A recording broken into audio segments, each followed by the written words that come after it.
지금부터 45년 전인 1974년은 제가 감리교 신학대학교에 입학한 해입니다. 입학식 전 주일에 고향교회 목사님께서 일러주신 아연교회를 찾아 어린이 예배실로 갔습니다. 고향에서 아동부 교사로 봉사했기 때문입니다. 뒷자리에 앉아서 예배를 드렸습니다. 예배가 끝난 뒤에 부장선생님께 인사를 하고 며칠 후에 감리교 신학대학교에 입학할 신학생인데 교회 학교에서 봉사하고 싶어서 왔다고 말씀드렸습니다. 근데 이게 웬일입니까? 부장선생님의 표정이 좋지 않았습니다. 하시는 말씀은 저를 더욱 놀라게 했습니다. 교사 배정이 다 끝났기 때문에 담임 교사 자리는 없으니까 보조 교사라도 하려면 하라는 것이었습니다. 세상에 말이 되는 말씀을 하셔야지 감리교 신학대학교에 입학할 신학생을 보조 교사로 일하라니요. 자존심은 무척 상했지만 저는 그렇게 하겠다고 대답을 했습니다. 고향교회 목사님께서 가라고 일러주신 교회일 뿐만 아니라 서울로 올라오기 전부터 내가 봉사할 교회로 알고 기도로 준비해와서 이미 제 마음속에는 제가 섬길 교회로 자리 잡고 있는데 지금 어디로 간단 말입니까? 그래서 제가 그렇게 하겠다고 대답했습니다. 부장선생님은 당장 보조교사가 준비해야 할 일이 있다고 말씀하셨습니다. 그날 오후 예배 때에 동화 구연을 하라는 것입니다. 그 순간에 고향교회에서 한 적이 있는 망부석 재판 이야기가 떠올라서 그렇게 하겠다고 대답했습니다. 오후 예배가 시작되는가 싶더니 금방 끝이 났습니다. 드디어 동화 구연 시간이 되었습니다. 아이들은 낯선 선생이 동화를 한다고 하니까 놀란 얼굴로 저를 쳐다보았습니다. 저는 자신 있게 망부석 재판 이야기를 시작했습니다. 망부석 재판 이야기는 도둑을 잡는 내용입니다. 어떤 비단 장사가 나무 밑에서 잠깐 잠이 들었는데 깨보니까 누가 비단을 다 가져가 버렸습니다. 그래서 그 사실을 원님을 찾아가서 다 알아였습니다. 원님은 고을 사람들을 모두 불러 모았습니다. 그리고 그 앞에서 비단 장사에게 누가 잃어버린 그 비단을 보았느냐? 비단 장사는 본 사람은 아무도 없습니다. 다만 망부석이 하나 이렇게 서 있었습니다 하고 말했습니다. 그러자 원님은 아랫 사람들에게 그 망부석을 가져오라 그랬습니다. 자, 망부석을 가져오자 원님은 그 망부석하고 재판을 합니다. 망부석에게 묻습니다. 자, 여러분, 망부석이 보기를 할 수 있습니까? 듣기를 할 수 있습니까? 말을 할 수 있습니까? 그런데 원님은 그 망부석을 대상으로 재판을 하는 거예요. 그러니까 사람들이 여기저기서 킥킥대기 시작했습니다. 처음에는 웃음소리가 작았지만 나중에는 그냥 대놓고 웃는 겁니다. 원님이 몹시 화를 냈습니다. 그리고 그 웃는 사람들 가운데 부자들만 다 골라서 지명했습니다. 그리고는 벌로 재판하는데 웃었으니까 벌로 오늘 저녁 때까지 비단 한 필씩을 다 가져오라 그랬습니다. 만약 안 가져오면 모두 다 옥에 가둬놓겠다고 아주 그냥 엄포를 두었습니다. 자, 저녁이 되었습니다. 어떻게 됐을까요? 비단 한 필씩 다 가지고 왔어요. 원님이 부자 한 사람 한 사람에게 묻습니다. 너 이 비단 누구한테서 사왔니? 이쪽 사람한테도 너 누구한테서 사왔니? 결과는 어떻게 됐을까요? 다 한 사람에게서 사왔어요. 작은 고을에 무슨 비단이 그렇게 많겠어요? 그런데 모두 다 한 사람에게서 비단을 사왔습니다. 그 비단을 판 사람이 누굴까요? 도둑이죠. 도둑이에요. 비단 그냥 몰래 가져와서 이거 잘 됐다 그러는데 마침 또 원님이 부자들한테 비단 가져오라 그러니까 그냥 막 파는 거예요. 결국은 비단 도둑을 잡은 겁니다. 그런데 이 이야기를 여러분이 들으셔도 참 재밌잖아요. 그런데 처음부터 웃는 건 아니고 조금 지나야 망부석을 가지고 재판할 때부터 웃는데, 아니 이상하게 제가 이 망부석 재판 이야기를 꺼냈는데 아직 웃을 때가 아닌데 애들이 막 웃는 거예요. 순간적으로 당황했습니다. 이게 뭐야? 아직 웃을 때 아닌데. 이런 생각이 들고, 그 다음에는 여기 애들이 이 이야기를 다 알고 있는 거 아냐? 하는 그런 어떤 불안한 이 느낌도 스쳐 지나갔습니다. 하지만 어쩌겠어요? 이미 시작했는데 아냐 물어볼 수도 없고 아니가 그만하겠다 할 수도 없잖아요. 하여튼 저는 시작했으니까 열심히 이야기를 했습니다. 아이들은 계속 웃는 거예요. 정말 말 그대로 열심히 웃는 겁니다. 나중에 안 일인데요, 아이들이 웃은 것은 이야기 내용 때문이 아니라 제 사투리 때문이었습니다. 20년을 고향에서 살다가 이제 서울에 와서 며칠 지나지 않았으니까 입을 열면 그냥 계속 사투리가 나오는 겁니다. 그래서 아이들이 제 사투리 때문에 그렇게 웃었다는 겁니다. 다음 주일에 교회 갔더니 아이들이 웃으며 저를 반갑게 맞아 주었습니다. 부장 선생님은 전주일에 동화와 사투리가 화제가 되었다고 하시면서 자기가 맡은 반을 줄 테니까 잘 지도하라고 하셨습니다. 한 주간 만에 보조교사에서 담임교사로 성격된 겁니다. 순전히 아이들의 웃음 덕분에 말입니다. 이렇게 시작된 그 아이들과의 만남은 제가 감리교 신학대학교를 졸업하고 아연교회를 떠날 때까지 이어졌습니다. 그 아이들은 촌놈인 저에게 서울 생활에 필요한 많은 것을 가르쳐 주었습니다. 예를 들면 그 당시 유행한 넌센스 퀴즈나 서울 표준말 같은 것들이었습니다. 지금 저와 함께 감리교에서 목회하고 있는 제 둘째 동생은 아직도 사투리를 많이 써요. 그래서 그 교회 성도님들이 그 좀 클리닉 좀 받아보라고 요청할 정도로 사투리 많이 있습니다. 제가 비교적 덜 쓰는 거는 바로 이 아이들 때문에 그렇습니다. 사투리만 쓰면 계속 지적을 해서 고쳐라 그러니까요. 그 아이들은 진짜 제가 고치는 거에 관심이 있다기보다는 그렇게 지적해주는 재미로 저희 계속 이야기를 한 겁니다. 그렇게 서울 표준말을 가르쳐 주었을 뿐만 아니라 매주일 따뜻한 사랑을 한 알음씩 제게 안겨주었습니다. 그런 아이들에게 저는 열심히 하나님의 말씀을 전하며 노래와 율동을 가르쳤습니다. 나중에는 어린 양 성가대 지휘자가 되어서 아이들과 함께 하나님을 찬양하기도 했습니다. 아이들과 저는 그리스도 안에서 사랑으로 하나 된다는 것이 무엇인지 서로 느끼며 그 시절을 보냈습니다. 그래서일까요? 지금도 그들은 저를 부를 때 목사님이라는 호칭보다는 선생님이라는 호칭이 먼저 튀어나옵니다. 그 중에 한 제자는 내과 전문의로 이화여자대학교 목동병원의 과장으로 있는데 어쩌다 통화를 하면은 선생님, 아니 목사님 이렇게 인사를 합니다. 이제는 누군가의 스승이 되어 살아가지만 그래도 옛 추억을 생각하고 기꺼이 저의 제자임을 인정하기에 지금도 가끔 안부를 묻는 전화를 하거나 혹시 누군가 아프면은 그 병세에 대해서 질문하는 전화를 주고받기도 합니다. 사람들은 누구나 누군가의 제자로 산 적이 있습니다. 비록 지금은 누군가의 스승이라 할지라도 말입니다. 그런데 영원히 제자로 사는 사람들이 있습니다. 바로 그리스도인들입니다. 그리스도인들은 영원한 예수 그리스도의 제자이기 때문입니다.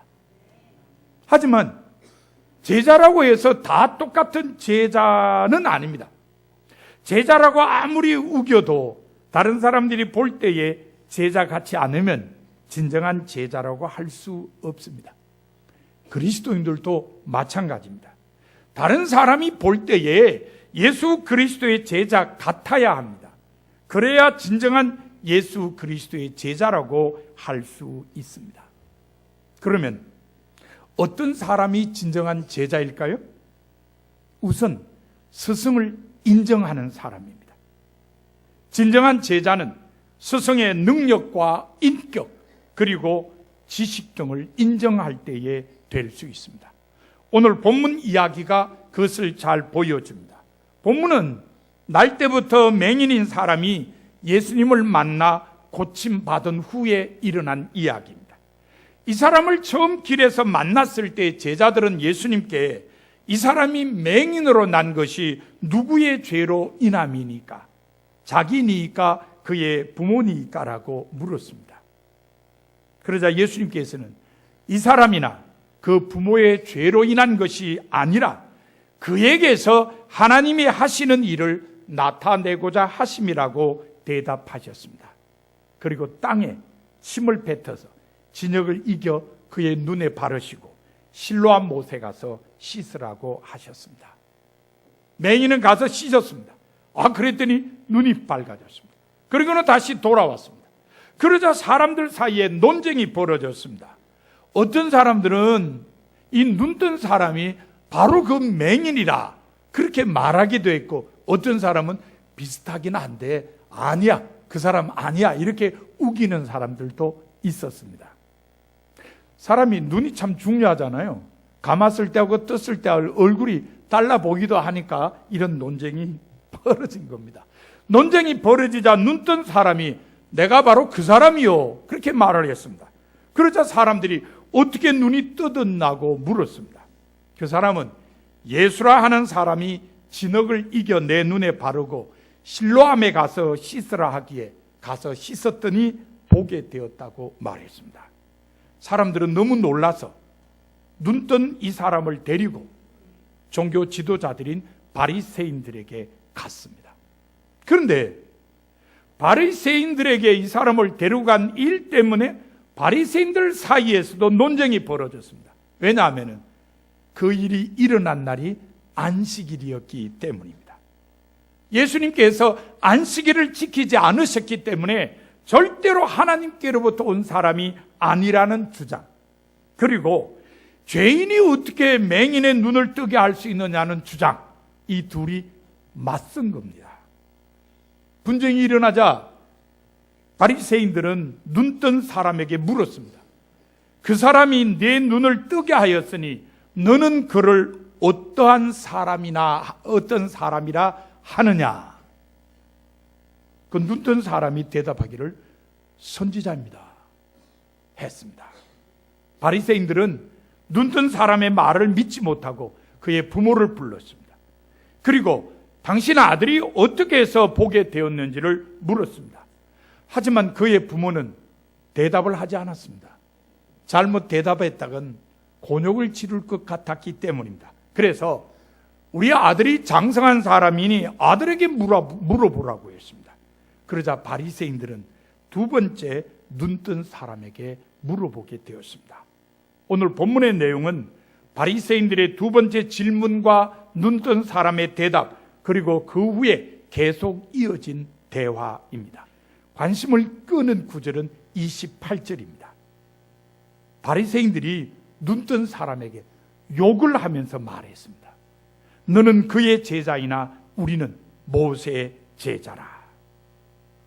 바리새인들이 눈뜬 사람을 예수님의 제자로 단정했다는 말입니다. 바리새인들이 눈뜬 사람을 예수님의 제자로 단정한 이유는 뭘까요? 그것은 눈뜬 사람이 예수님께서 하나님께로부터 오셨음을 인정했기 때문입니다. 그렇습니다. 예수님의 제자는 예수님을 인정하는 사람입니다. 성서에 나타나는 예수님의 제자는 모두 예수님을 인정한 사람입니다. 세례 요한의 제자였다가 예수님의 제자가 된 안드레가 형인 시몬에게 한 말은 우리가 메시아를 만났다 였습니다. 예수님을 메시아로 인정한 안드레는 예수님의 제자가 되었습니다. 훗날 안드레의 형 시몬은 예수님께 대하여 주는 그리스도시요 살아계신 하나님의 아들이시니다라고 고백함으로써 반석이라는 뜻인 베드로라는 이름을 얻고 수제자가 되었습니다. 먼저 제자가 된 빌립이 나다나엘에게 한 말은 모세가 율법에 기록하였고 여러 선지자가 기록한 그 일을 우리가 만났으니 요셉의 아들 나사렛 예수니라 였습니다.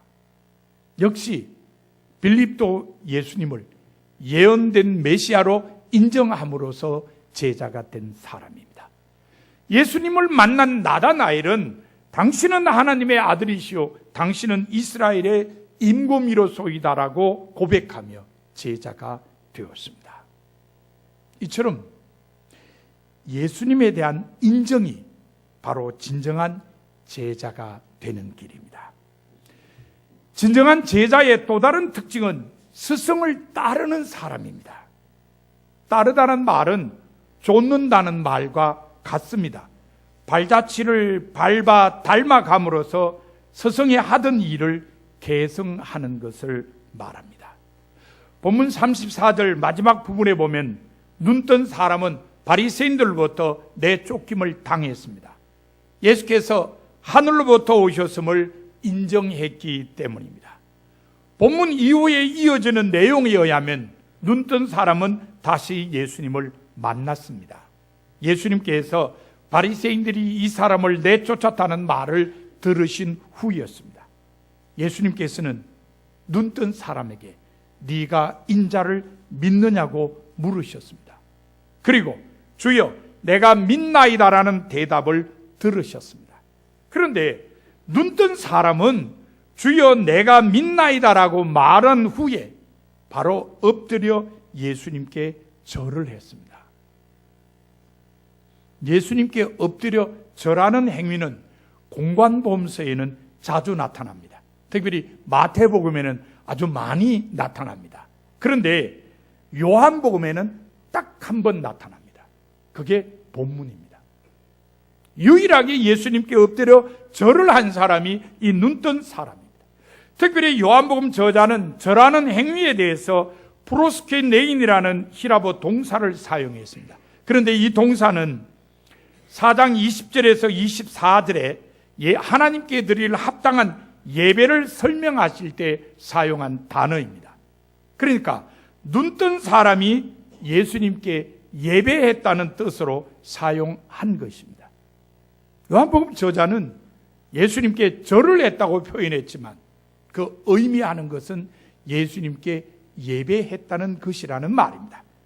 이후 예수님께서는 바리새인들에게 목자와 양의 비유를 통해 양은 목자의 음성을 듣고 목자를 따르지만 목자가 아닌 타인의 음성은 알지 못하기 때문에 따르지 않는다고 말씀하셨습니다. 이로 미루어 볼 때에 눈뜬 사람은 예수님을 따르는 제자가 된 것으로 추측할 수 있습니다. 예수님을 예배하는 것과 같은 의미로 절을 했으며 목자의 음성을 듣고 따르는 양에 대한 말씀을 들었기 때문입니다. 물론 요한복음에는 눈뜬 사람이 예수님의 제자가 되었다는 분명한 언급은 없습니다. 하지만 그가 마지막으로 한 행위가 예배를 의미하는 절을 했으며 그가 마지막으로 들은 말씀이 목자의 음성을 듣고 따르는 양에 대한 비유였기 때문에 제자가 된 것으로 여겨집니다. 사도는 아니라 할지라도 예수님과 함께하는 제자의 반열에는 들었으리라는 추측입니다. 제가 따르다는 예수님의 말씀에 의미를 두는 것은 예수님께서 제자가 될 사람들을 부르실 때 하신 말씀이 나를 따라오느라 였기 때문입니다. 갈릴리 호수에서 시몬과 그 형제 안드레를 부르실 때에 가장 먼저 하신 말씀이 나를 따라오느라 였습니다. 이 부르심에 시몬과 안드레는 배와 그물을 버려두고 예수님을 따랐습니다. 마태 또는 레위라는 이름의 세리를 제자로 부르실 때도 나를 따르라고 하셨습니다. 이 부르심에 그는 모든 걸 버리고 일어나 예수님을 따랐습니다. 그러므로 성서에 나타나는 예수님의 제자는 모두 부르심을 받고 따른 사람이라고 할 수 있습니다. 따름이 진정한 제자가 되는 길인 것입니다. 하지만 예수님을 따른다는 것은 결코 쉬운 일이 아닙니다. 많은 것을 포기하고 희생해야 하기 때문입니다. 그래서 예수님께서도 말씀하시기를 누구든지 나를 따라오려거든 자기를 부인하고 자기 십자가를 지고 나를 따를 것이니라고 했습니다. 자기를 부인하고 자기 십자가를 지는 것은 포기와 희생을 의미합니다. 그러므로 포기하지 않거나 희생하지 않고는 예수님을 따를 수가 없습니다. 요한복음 6장 66절에 보면 이렇게 기록되어 있습니다. 그때부터 그의 제자 중에서 많은 사람이 떠나가고 다시 그와 함께 다니지 아니하더라. 예수님의 제자가 된 사람 가운데에도 제자의 길을 포기하고 떠난 사람이 많았다는 말씀입니다.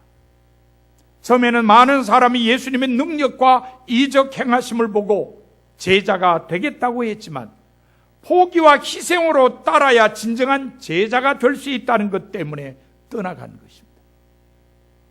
이것을 통해 우리가 알 수 있는 것은 따름은 닮음을 동반해야 한다는 사실입니다. 닮지 않고 따른다는 것은 진정한 따름이 아니라는 말입니다. 예수님께서 나를 따라오느라고 하신 것은 나를 닮으라는 것과 같은 말씀입니다. 누구든지 나를 따라오거든 자기 십자가를 지고 자기를 부인하고 자기 십자가를 지고 나를 따를 것이니라고 말씀하신 것은 예수님께서 친히 자신을 부인하시고 십자가를 지실 것이기 때문입니다. 그런 자기를 닮으라는 말씀입니다. 사도행전 7장 마지막 부분에 보면 스데반 집사가 순교하는 장면이 기록되어 있습니다. 사람들이 돌로 스데반을 칠 때에 스데반은 주 예수여 내 영혼을 받으시옵소서라고 기도했습니다. 그리고 뒤이어서 주여 이 죄를 저들에게 돌리지 마옵소서라고 한 후에 숨을 거두었습니다. 어디서 들어본 적이 있는 기도 아닙니까? 예, 바로 예수님께서 십자가에 달리셔서 하신 기도입니다. 스데반도 생의 마지막 순간에 예수님처럼 기도한 것입니다. 그렇습니다. 스데반 집사는 예수님을 닮은 사람이라고 하는 것이 사도행전 저자의 소개입니다. 예수님을 따르면서 예수님을 닮아가는 것이 진정한 제자의 길이기 때문에 그렇게 소개한 것입니다. 사랑하는 성도 여러분, 여러분은 예수 그리스도의 진정한 제자이십니까? 예수 그리스도를 인정하고 따르며 닮아가고 있습니까? 하나님께서는 여러분이 예수 그리스도의 진정한 제자가 되기를 원하십니다. 그러므로 여러분은 진정한 제자가 되기 위해 힘쓰셔야 합니다. 여러분 모두 예수 그리스도를 인정하고 따르며 닮아감으로써 진정한 제자가 다 되시기를 바랍니다. 이제 말씀을 마음에 새기고 결단하는 침묵 기도를 2, 3분간 드리도록 하겠습니다.